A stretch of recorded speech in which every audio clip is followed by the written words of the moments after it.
Hey guys, so welcome back. Today I have a book haul. It's gonna be a really small book haul, and I also want to talk about the current books that I'm reading because, well, it's piled up. Let's just leave it at that. Let's start with the book haul. I haven't read in a while. I still have a bunch of books that I haven't touched from my last book haul. Here I am buying more books. I'm not in the mood to read any of those books. So I just keep looking for other books that might help me get back into reading. That's usually how it goes for me. Reading is seasonal. So I bought these books recently and I want to talk about them. I actually finished one other book here. At least there's that. Okay, so at the very top is a repurchase. This is a secondhand copy of The Hobbit by Tolkien. I'm a huge fan of the franchise, the movies I live by. I, in general, love fantasy. I actually read The Hobbit in college.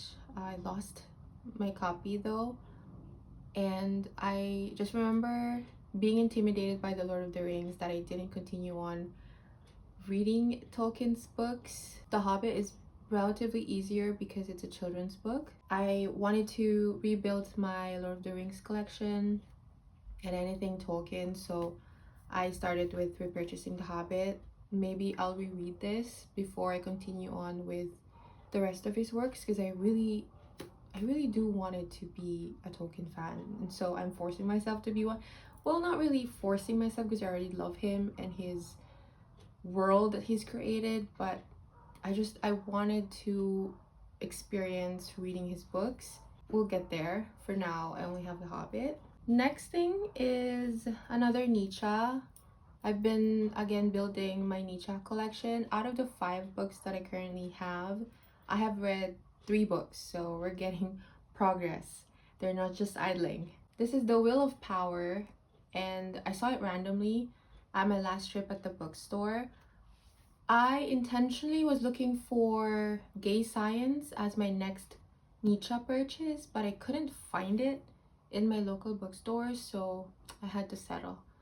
Either way, I really wanted to read anything Nietzsche, so I'm good with this. This is The Will to Power.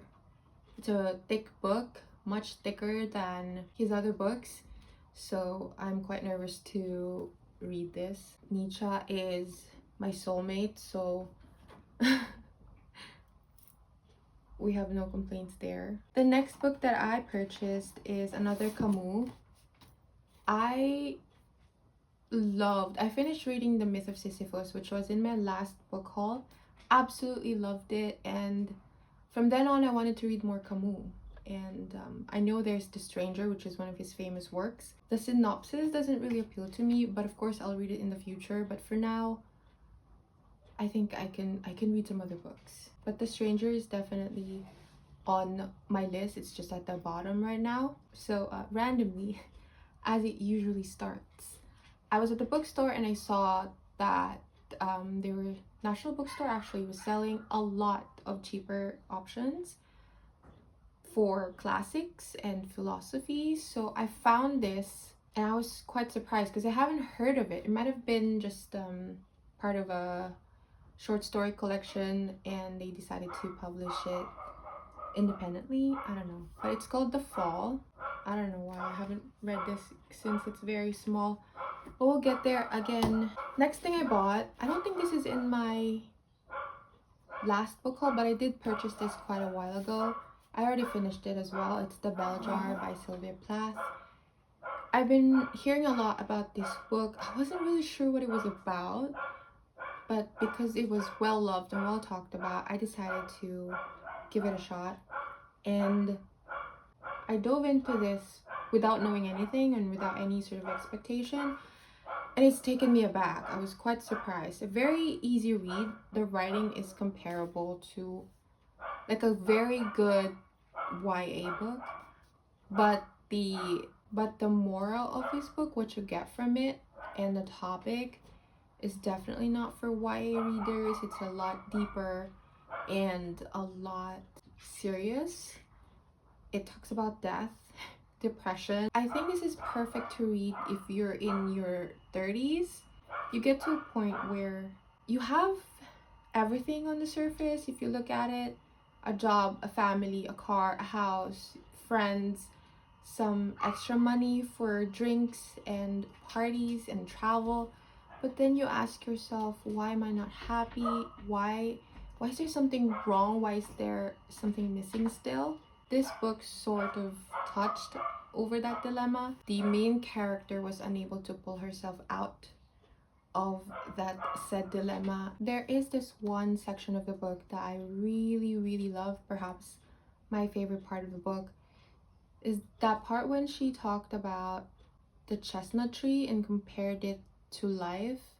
I'm not gonna give much away. Honestly, I can't even remember the exact words. There is a short film that I found on YouTube that clearly summarizes the interpretation of the chestnut tree in the story. So I'm gonna link that if you are interested, because it's a really good interpretation.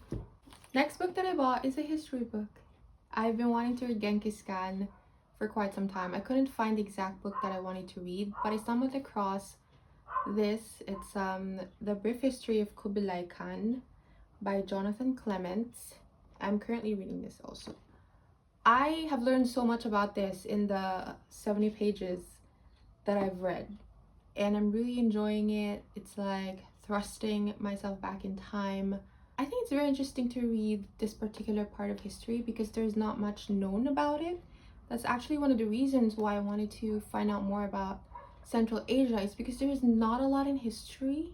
We do know like the main characters like Genghis Khan, Kublai Khan, but what happened there? Where are they now? Where are the traces of it? The empire, where is it? And that curiosity is what got me here, and I'm excited to see what's next. The last book in my book haul is a Robert Greene book. This is his new book, The Daily Laws. Is this his new book? I don't know. It was like at the front of the store, the bookstore, so I assumed it was new. I love Robert Greene. He's one of my favorite nonfiction authors. I know there are mixed opinions about him on the internet, but he's one of my favorite authors and no one can argue against that. I, however, have only read the concise versions of his books, which I prefer because his usual books are this thick and we don't have the time.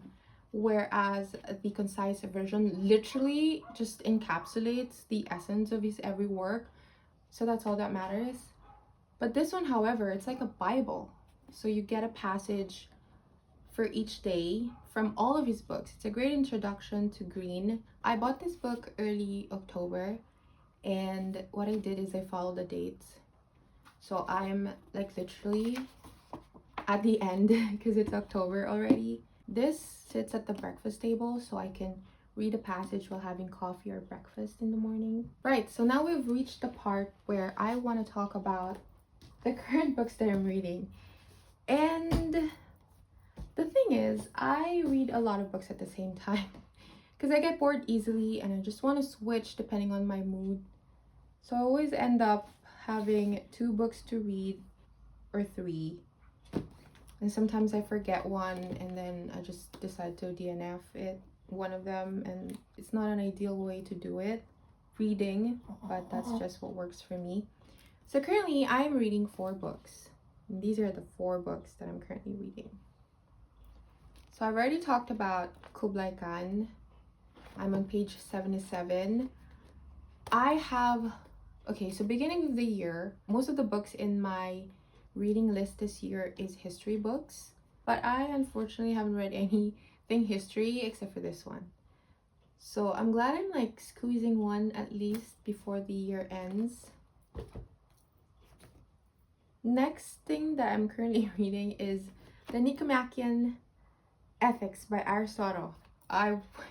This is very difficult for me to read, and I think it's because of the edition and translation that I have.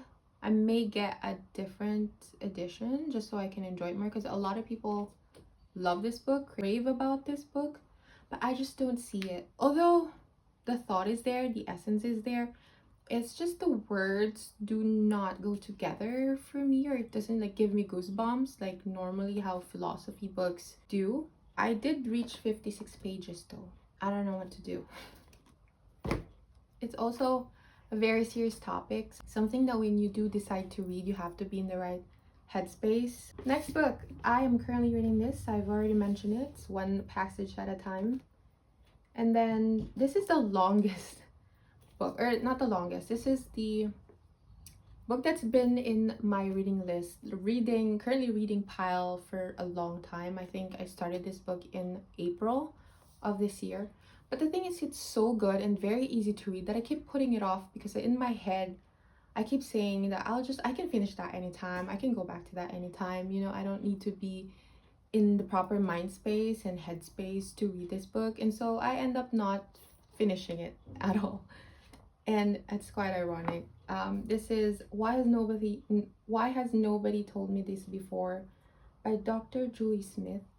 This is a non-fiction book, self-help. If there is one self-help book that I would recommend, even though I haven't finished this one, I will recommend this. I think I've said this before, but reading this book is like having free therapy sessions. I don't know how I get to finish this one. Hopefully within the year. I can definitely like finish this in one day because it's that easier to read. I just need to dedicate like a day for me to finish it. So yeah, that is the update for now. Let's read more books in the future. The thing is, I have so much to read and so much that I want to read that I again end up reading a lot of books at the same time, and I lose interest because of that. It's like The Chestnut Tree by Sylvia Plath, if you know what I mean. Like wanting to do so many things at the same time that you never do anything at all. Anyway, bye guys, thanks for watching.